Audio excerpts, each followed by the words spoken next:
tidak ada sebarang pergerakan solat yang sunyi daripada zikir. Tuan-tuan, kalau tuan-tuan masbuk rakaat ketiga, imam baca tahiyat awal, tuan-tuan tak tanggih kan? Imam bangun rakaat ketiga, baru kita datang. Jadi nanti makmum imam ni duduk tahiyat akhir, untuk baca tahiyat akhir, kita tahiyat awal kan? Jadi imam tu kan lama, kita kan pendek. Berlaku tak selang kosong? Kita menunggu. Okey, dalam solat, buka buku muka 93. Dia ada kaedah dia ni. Dia ada kaedahnya. Baik, baca perengan nombor 2. Menurut qaul jadid, imam Allahu Akbar nak bagi rukuk, nak bagi sujud, Allahu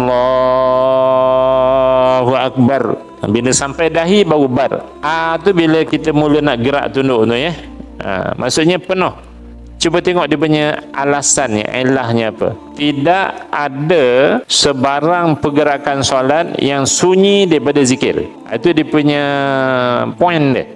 Okey, kita ambil kaedah ni. Tidak ada sebarang pergerakan solat yang sunyi, yang kosong daripada zikir. So kita bawa pergi tadi, kita tahiyat awal, imam tahiyat akhir. Jadi kita sampai Allahumma salli ala Muhammad, kan imam dia extend lagi kan. Jadi dah kosong, kita pun diam. Yang tu jangan.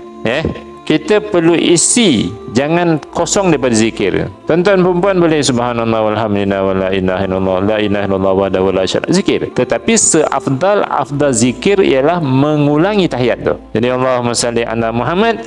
Imam kan lagi ke depan kan? Kita at-tahiyatul mubarakatus salawatut thayyibatu lillah sampai wa asyhadu anna Muhammadar Rasulullah. Imam assalamualaikum, bangun. Tak perlu dihabiskan.